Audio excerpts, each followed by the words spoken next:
울산 옥천중학교를 다니고 있는 유진선이라고 합니다. 백신 개발에 5년에서 10년 이상의 기간이 필요하지만 이번 mRNA 방식의 코로나 백신은 팬데믹으로 채 1년도 안 되는 개발 기간으로 장기적인 부작용 등 추적 조사도 못한 상황에서 접종을 시작하였습니다. 기존에 검증된 사백신 또는 생백신에 비해서 mRNA 방식은 최초로 적용이 되었습니다. 그래서 지금 당장 나타나고 있는 부작용 외에 몇 년 혹은 몇십 년 후에 어떤 방식으로 우리 몸의 부작용으로 돌아올지 모르기 때문에 어린 청소년들에게까지 반강제적으로 백신을 접종하는 것에 학부모 여론조사에서도 93%가 반대하고 있습니다. 불과 2달 전까지만 해도 교육부나 정부도 18세 이하는 강제 접종은 하지 않겠다고 했고 학교에서도 코로나 접종자 조사를 하지 말라고 하였습니다. 18세 이하는 자유롭게 선택권을 주는 듯 했으나 불과 2달이 안 되어서 갑자기 내년 2월 1일부터 청소년도 백신 방역 패스 적용 대상이 된다는 것이 너무 이해가 되지 않습니다. 백신의 효능이나 부작용은 전혀 달라지지 않았는데 단지 감염자 수가 늘었다고 해서 이제는 청소년도 사실상 학원, 독서실, 스터디 카페, 도서관에 입장하려면 방역 패스가 필요하다는 것은 사실상 강제 접종이나 다름없습니다. 부작용 사례나 훗날 알 수 없는 위험 요소는 그대로인데 무슨 이유로 불과 2달 만에 이렇게 모든 상황을 뒤집는 정책을 내는 것인지 청소년들이 급격하게 바뀐 방역 패스를 받아들일 수 있는 해명을 해주시기 바랍니다. 네, 우리 그 울산의 옥현중 우리 유진선 학생은 그 강하게 그 현재 내용에 대해서 말씀을 주셨네요. 혹시 최영준 교수님 답변 가능한 부분 답변 주시면 좋을 것 같습니다. 예, 질문 감사드립니다. 우선 이제 권다현 학생이 이제 질문하신 내용 중에서 그 백신의 부작용 관련해서 특히 이제 다른 치료를 받고 특히 뭐 성조숙증 치료를 받고 있는 그런 이제 상황에서 이런 백신 접종을 맞았을 때 추가적인 부작용의 위험이 더 큰지에 대한 질문은 말씀드릴 수가 있겠습니다. 더 추가적인 그 부작용의 위험의 크기는 지금까지 관찰된 것이 없는 것으로 되어 있고요.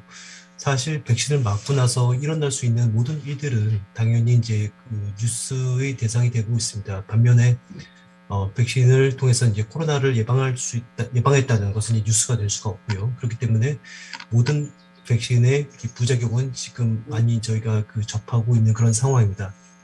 그래서 이 부작용에 대해서 실제로 접종을 하고 나서 일어난 모든 일에 대해서 인과성을 과학적으로 입증하고 투명하게 공개를 해서 청소년들이 접종을 맞기 전에 득실에 대해서 명확하게 인지를 하고 이해를 한 다음에 의사결정을 할 수 있도록 좀 하는 게 필요하다고 보고 있고요.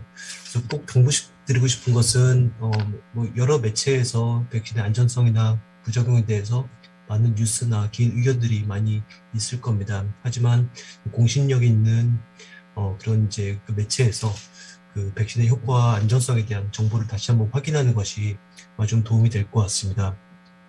유진선 학생께서는 이제 우리가 이제 새롭게 개발된 mRNA라는 백신을 가지고 사용을 하는데 아주 짧은 관찰 기간 동안 사용을 했고 이것이 과연 안전하냐, 특히 이제 오랫동안 앞으로 이제 백신에 대한 효과를 오랫동안 갖게 될 청소년들에게 대해서 이것이 안전하냐, 특히 강제적으로 접종을 하는 방역 패스에 대한 그런 말씀을 하셨습니다.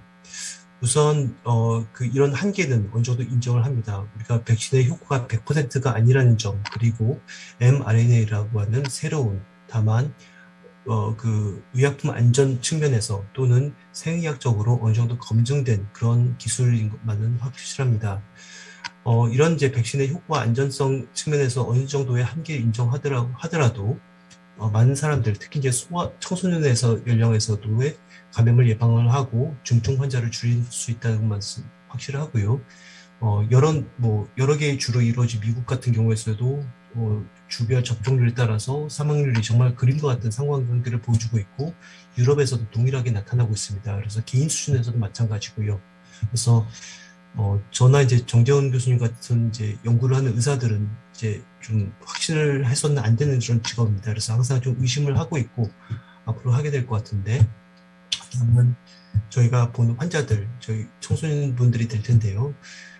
이들에 대해서는 코로나19로 인한 위험이 백신의 부담보다 더 크다는 현재 판단 아래 백신 접종을 권유를 하고 있고, 같이 상의를 해서 접종 여부를 결정을 하도록 좀 같이 상담을 통해서 얘기를 하고 있습니다. 네, 감사합니다.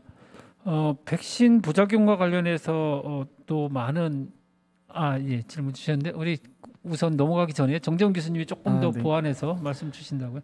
네. 특히 유진선 학생 말씀하신 부분에 대해서 좀 설명을 드리고 싶어서 이제 발언을 좀 자청을 했고요. 일단 팬데믹 위기 그리고 코로나19라는 감염병 위기를 다루는 과정에서 저희 전문가들도 정말 실수도 많이 하고, 그리고 잘못된 결정을 내릴 때도 있고, 그리고 우리가 결정했던 것들이 상황이 달라지면서 다른 결정으로 되는 경우들이 굉장히 많죠. 그래서 그런 것들에 대해서는 항상 죄송하던 마음을 가지고 있고요. 그리고 그런 죄송한 마음에도 불구하고 저희 전문가들이 원하는 것은 국민들께서 조금 더 안전하고 생명을 구할 수 있고 좀 도움이 되는 방향으로 저희가 결정을 하기 위해서 노력을 하고 있습니다. 하지만 특히 이제 소아청소년의 접종에 대해서도 저만 해도 2달, 3달 정도 전에는 강력하게 권고하기에는 근거가 모자랄 수도 있고 자신감이 모자라기도 했고 그런 여러 가지 영향들이 있었습니다. 하지만 지난 2달, 3달 동안 진행된 여러 가지 데이터들, 그리고 접종의 효과 같은 것들, 대표적으로 우리나라는 고등학교 3학년 접종을 먼저 시작을 했는데 고등학교 3학년과 나머지 학년의 감염률을 보면 정말 많이 차이가 나거든요. 그런 것들을 보면 효과에 있어서도 데이터가 있고, 그 다음에 고등학교 3학년 접종 결과를 바탕으로 저희가 자료를 다 공개해드리고 있습니다만 중증 이상 반응이나 아니면은 백신 접종에 생기는 생명을 위협할 수 있는 질환들에 대해서도 우리가 어느 정도는 데이터를 가지고 있는 상태입니다. 그래서 이 사항들이 바뀌는 것이고요. 그런데 이 사항이 바뀌는 것들에 대해서 전문가나 아니면 당국이나 상황을 잘 설명드리고, 그리고 항상 좀 죄송한 마음을 가지고 접근을 해야 된다고 언제나 생각을 하고 있습니다. 그래서 이런 기회를 통해서 설명을 드리는 것이고요. 그리고 이런 설명이라고 하는 것이 저도 전문가나 학자적인 양심을 가지고 말씀하신 장기 이상 반응에 대해서도 반드시 추적을 할 거고요. 그리고 모자란 것들이 있으면 언제든지 모자라다고 말씀드리고 저희가 데이터나 근거로 보여드릴 수 있게 노력을 하겠습니다. 네, 고맙습니다. 그 외에도 여러 가지 그 부작용 관련된 질문이 있는데요. 특히 아마 우리 제주도의 그 김영국 학부모님은 아이가 직접 이제 접종을 했다가 발생했던 부작용에 대해서 말씀을 주신다고 하셔서 말씀 주시겠습니까? 네. 저는 고등학교 2학년과 중학교 2학년 또 아이를 키우고 있는 학부모입니다. 얼마 전에 두 아이 다 2차 접종까지 완료를 했는데 가슴이 답답하고 호흡곤란 증상이 있다 그래가지고 일을 하다가 생업 포기하고 응급실로 가서 여러 가지 검사를 했었는데 응급실에서 조치하는 게 피검사부터 해가지고 엑스레이 촬영하고 여러 가지 소변 검사랑 했는데 심장에 염증 증상이 안전 범위 내에서는 들어왔다고 하는데 아이는 통증이 있다라고 하고, 그럼 후속 조치는 어떻게 해야 되느냐로 물어보면 정확하게 알려주는 의사들은 없었고요. MRI를 찍든 CT를 찍든 좀 더 정밀하게 검사하지 않으면 정확하게 모르겠다라는 좀 보호자 입장에서는 되게 답답한 그런 의견들만 이야기를 해서 좀 이제 힘들었던 상황이었었는데, 그래도 다행히 조금 시간이 지나서 좀 안정적으로 아이가 통증을 좀, 그다음부터는 이제 통증이 조금 많이 잦아들었다 해가지고 조금 더 지켜보다가 이제 퇴원을 했긴 했는데, 그 아이가 동시에 그런 일들이 있다 보니까 정말 예방 접종이 정말 맞긴 2차까지 다 맞았지만 정말 필요했던 것인지, 그 상황에서는 되게 난감했던 경험이 있어서, 혹시 조금 더 저희 아이와 같은 증상이 있는 아이들한테는 좀 조치가 필요하지 않을까, 또는 안내가 좀 필요하지 않을까. 특히 부모들한테 안내하는 거는 형식적인 문자 이외에는 실질적인 안내가 없다 보니까 더 크게 와닿는, 혹시 우리 아이가 그 0.몇 %의 가장 위험한 그 상황이 될 수 있는 그런 경우가 되지 않을까라는 정말 불안한 상태에서 병원을 갈 수밖에 없었었고, 근데 그거를 더 불안하게 만드는 의사들의 이 답변이 잘 모르겠다.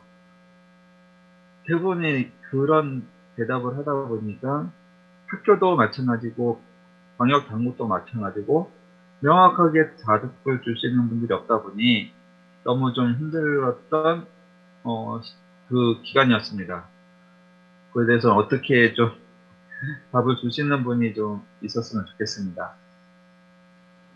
네, 너무 네, 아이들 때문에 많이 가슴을 졸이시고 많이 힘들으셨을 것 같습니다. 혹시나 하는 이런 마음으로 이제 접종하는 학부모님들도 계실 텐데, 이런 경우에 조금 명확한 의료진의 답변이라든지 이런 걸 들으면 좀 훨씬 더 나을 텐데, 그나마도 조금 시간이 지나면서 아이들이 조금 호전되고 그래서 그나마 다행이고요. 이게 임상적인 내용이고 그런 부분이 있어서 최영준 교수님이 준비를 해주시고, 아마도 이 한 분이 더 계세요. 백신 부작용 관련해서 우리 대구 월배 중에 김혜랑 학부모님도 부작용과 지원에 대한 얘기가 있어서요. 혹시 같이 말씀 듣고 답변 듣도록 하겠습니다. 네, 안녕하세요. 대구에 거주하는 중3 자녀를 둔 김혜랑입니다. 코로나19가 한 5년 정도는 지속될 거라는 그런 전망이 있는데요.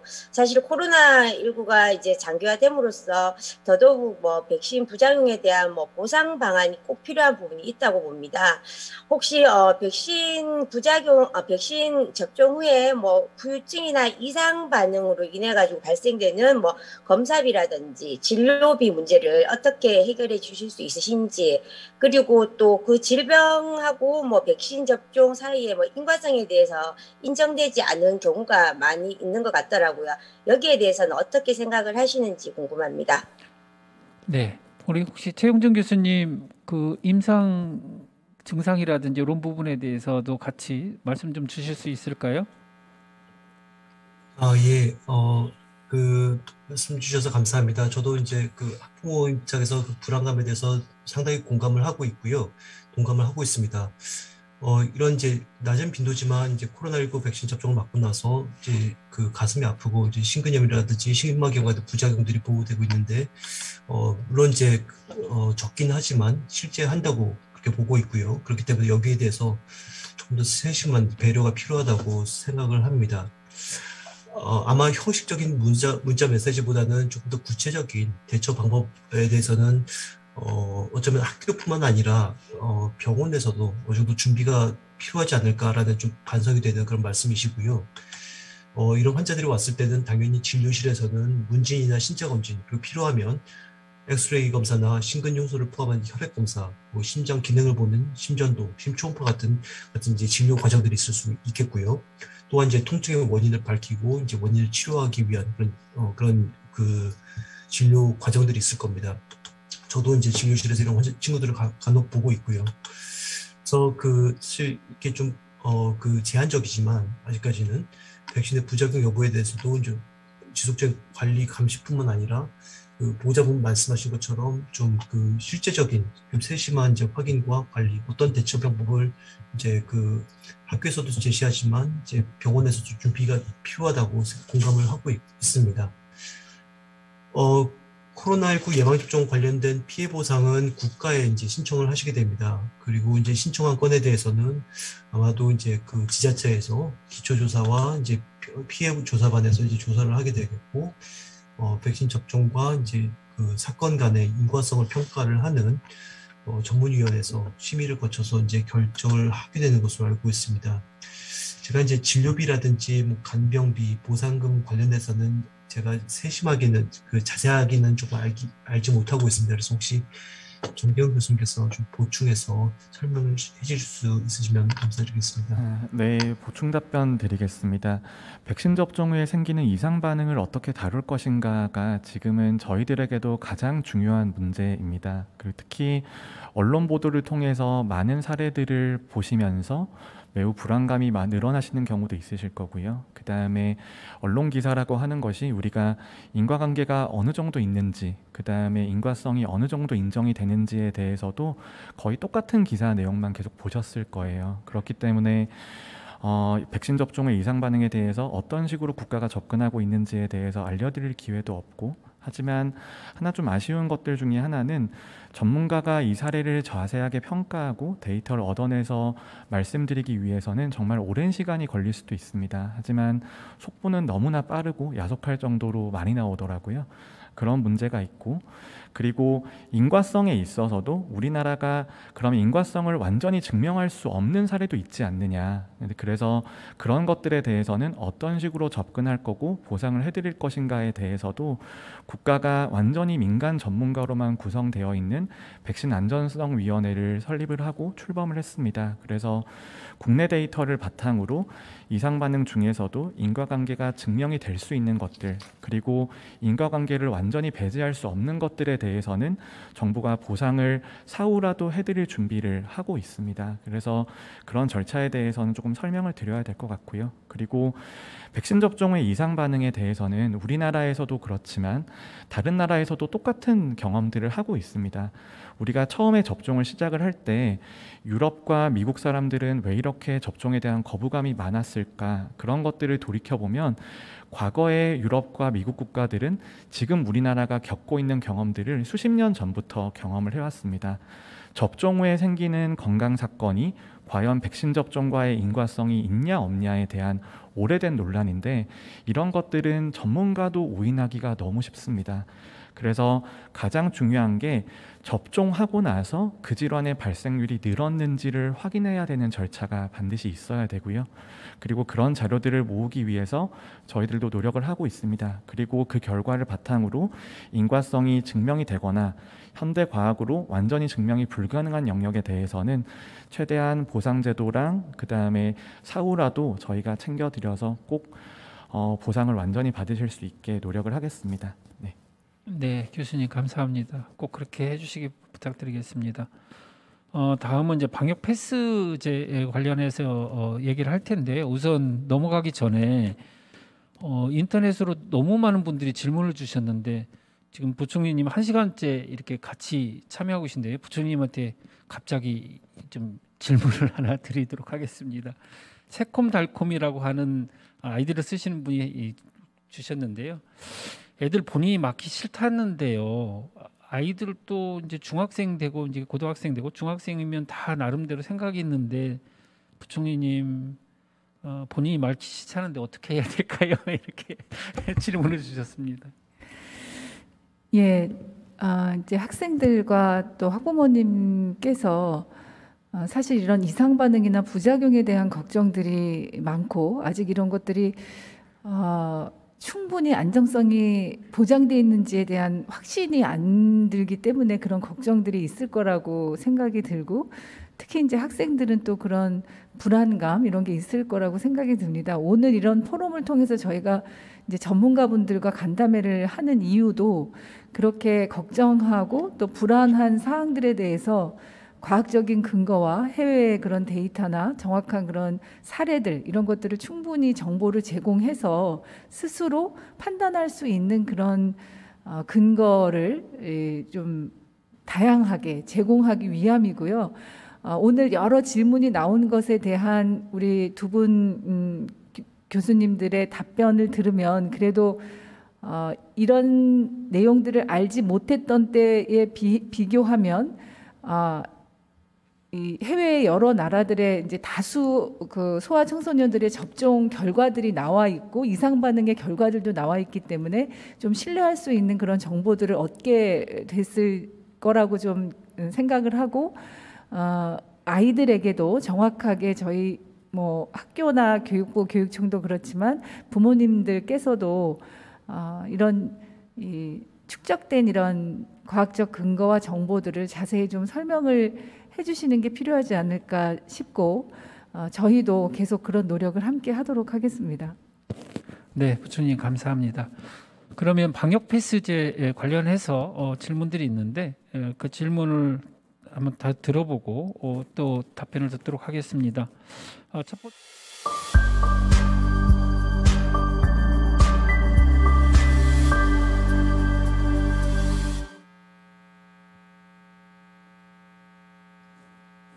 부산국제중학교 3학년 신유승 학생. 네, 안녕하십니까. 부산국제중학교 신유승입니다. 방역 패스가 학생들의 건강을 위한 것이라고는 생각합니다. 그런데 현재 종교시설, 시위, 놀이공원, 백화점 등은 모두 방역 패스에서 제외되고 있습니다. 학생들에게 필요하다고 할 수 있는 학원, 독서실, 도서관 등은 제한하면서 이러한 곳들은 풀어주는 것에 의문이 듭니다. 학생들이 많이 이용하는 백화점, 놀이공원, 종교시설 등을 제외하는 이유는 무엇인가요? 네, 한번 방역 패스 관련해서 이제 의견 주신 학생들이 있어서 또 학부모님도 계셔서 다 듣고 한번 얘기 들어볼까요? 우리 충북 주성 중에 봉동민 학부모님. 네, 충북의 봉동민 학부모입니다. 현재의 감염 확산 추이는 코로나 사태 발생 이후 최대의 일일 확진자를 만들어내고 있습니다. 이에 따라 사적 모임 제한 확대 등 방역 지침이 강화되어 다소 증가세는 줄어들 것으로 기대됩니다. 하지만 청소년이 이용하는 시설까지 방역 패스를 적용하는 것은 사실상 청소년에게 백신을 의무화하는 것인데요. 청소년에게 백신을 강요하는 것보다 영업 제한 시간을 확대하는 것이 더 효과적이고 선행되어야 하는 지침이라고 생각이 듭니다. 이에 대한 의견은 어떠신지 궁금합니다. 네, 감사합니다. 우리 경남 양덕중학교 2학년 양준현 학생. 네, 안녕하세요. 경남 양덕중학교에 재학 중인 3학년 양준현 학생입니다.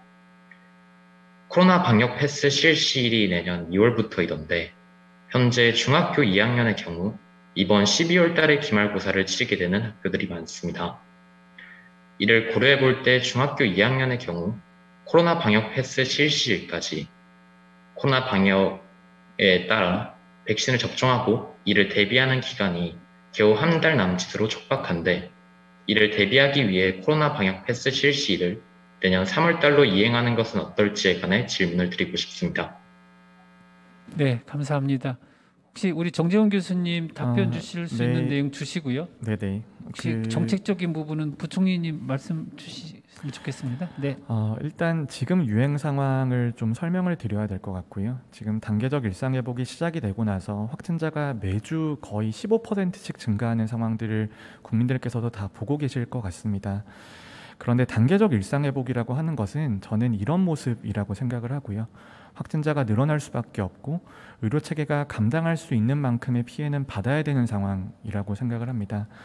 하지만 지금의 유행 상황이라고 하는 것이 의료 체계가 준비된 것 이상으로 우리가 유행이 진행이 되고 있기 때문에 어느 정도의 유행의 규모를 통제하는 정책이 들어갈 수밖에 없게 되고요. 그런 것들이 한 가지 정책으로 모든 것을 우리가 해결할 수는 없습니다. 예를 들어서 영업시간 제한이라든지 사적 모임 인원 제한이라든지 추가 접종이라든지 여러 가지 정책들이 모두 다 모아져야 되는 상황인데 한 가지 가혹한 것은 이 코로나19는 재난이라는 겁니다. 누구도 피해를 안 받고 넘어갈 수는 없는 것이고요. 지금의 상황에서 우리가 채택할 수 있는 가장 좋은 방법은 피해를 최대한 분산하고 공평하게 나누는 것이라고 생각을 합니다. 그렇다면 피해가 한 가지 영역에 집중되면 안 되는 것이고요. 최대한 피해를 분산할 수 있게 노력을 해야 되는데, 저는 사회적 거리두기 강화라고 하는 것이 우리가 2년 동안 경험해 봤지만 소상공인과 자영업자의 큰 희생을 바탕으로 이루어져 있었고요. 그리고 사회적 거리두기를 줄이게 되면 결국은 그 부담은 의료진과 방역 인력들에게 돌아가게 되는 상황입니다. 그렇다면 그 중간 정도를 찾을 수 있는 방안들을 우리가 만들어내야 되는데, 저는 그 방안 중에 하나가 방역 패스라고 생각을 하고요. 방역 패스라는 게 당연히 불편하고 힘들고 어려운 제도입니다. 그런데 이런 제도마저 우리가 사용하지 않는다면 유행을 감당하기가 너무나 어려울 것이다 라는 말씀을 드리고요. 그렇기 때문에 방역 패스는 유행이 집중되는 곳, 감염자가 가장 많이 생기는 곳을 대상으로 할 수밖에 없는 상황입니다. 그게 아이들과 이제 학생들 자료를 분석을 해보면 학교와 학원이 되는 것이거든요. 그렇기 때문에 그런 방역 패스의 범위 같은 것들이 어쩔 수 없이 조정될 수밖에 없다라는 말씀을 드리고요. 또 하나는 방역 패스라고 하는 것이 우리가 학생들이 학교를 가고 사회가 정상화되기 위해서는 어쩔 수 없는 과정이라고 저는 생각을 하고 있습니다.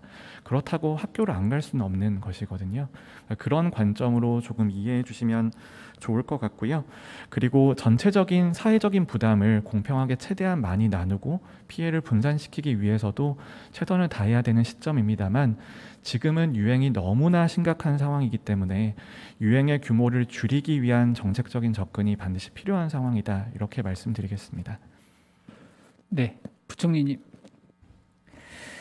예, 방역 패스 적용과 관련해서 학부모님 또 학생들의 우려가 많다는 것을 잘 이해하고 있습니다. 다만 이제 오늘 간담회 이 포럼을 통해서도 두 분 전문가께서 그런 이제 데이터와 해외의 그런 사례들을 많이 말씀을 해주셨지만, 현재 상황에서 가장 최선의 감염 예방 방법은 백신을 접종하는 것이다. 그래서 소아 청소년도 적극적으로 백신 접종에 참여해 달라라는 말씀을 이제 드리는 것이고요. 그리고 특히 저희가 오늘 이제 중학교에 와 있는데 중학생 연령층의 확진자 그 확산 추세가 굉장히 이제 가파르게 올라가고 있어서 이 13, 4, 5세 연령층 학생들의 백신 접종을 적극적으로 이제 권장을 하고 있는데요.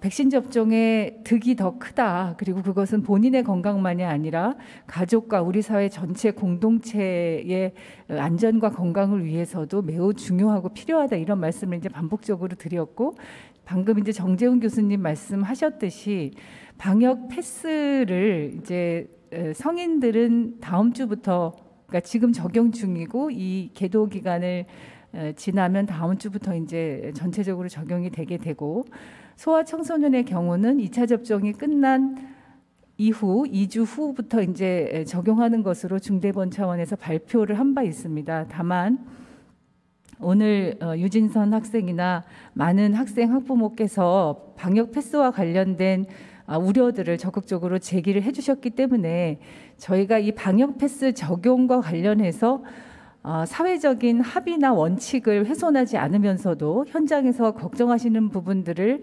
잘 경청하고 반영해서 이런 제도가 현장의 수용성을 높이면서 적용될 수 있도록 그렇게 개선할 수 있는 방안들이 있을지는 적극적으로 모색하고 여러분들이 주시는 의견까지를 반영한 관계 부처와의 협의도 적극적으로 추진하도록 하겠습니다. 다만 이게 의무화, 강제 이렇게 말씀하시는 것에 대해서는 저희가 접종을 적극적으로 권장하고, 그래서 접종하지 않은 분들이 좀 다소 불편하더라도 PCR 검사를 정기적으로 받는 것으로 그렇게 방역 패스를 안내하고 있기 때문에 무조건 다 불가피하게 접종을 못하는 학생들도 있을 수 있고요. 그래서 무조건 강제적으로 의무적으로 접종을 하라는 것이 아니라 적극적으로 독려하고 권장하고 그런 것에 따른 정보를 정확히 제공하면서 접종률을 높이되, 불가피하게 백신 접종을 하지 못하는 경우에는 다소 불편함을 감수하더라도 공동체의 전체적인 이 감염 예방을 위해서 PCR 검사를 정기적으로 받는 것으로 그렇게 하고 있습니다. 그래서 이 부분은 앞서 말씀드렸던 것처럼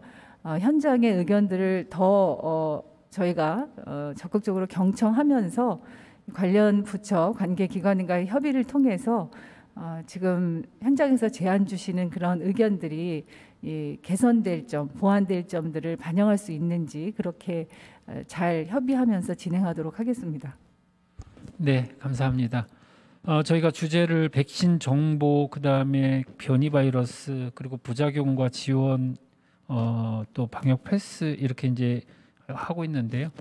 아까 방역 패스 아니죠. 하기 전에 이제 부작용 관련해서 우리 정재훈 교수님이 말씀 주셨는데 지금 댓글에 그 의견에 대해서 조금 이견들이 많이 있어서 정재훈 교수님 그 부분을 조금 더 명확하게 설명을 주시면 좋을 것 같습니다. 또 추가로 설명을 드리겠습니다. 저희가 백신 접종 후에 생기는 이상 반응에 대해서도 인과성 평가가 진행이 되고 있고 아직까지 데이터가 모자라는 부분이 있습니다. 그래서 아까 제가 사후라고 말씀드렸던 것은 아직까지 인과성이 증명되지 않은 사례가 추후에 인과성이 증명이 되면 그리고 확인이 된다라면 그런 것들을 무시하지 않고 나중에라도 저희가 끝까지 해결해 드리겠다라는 그 정도로 이해해 주시면 감사하겠습니다. 네, 아마도 오해가 있으셨던 것 같아서 한 번 더 설명을 드렸고요.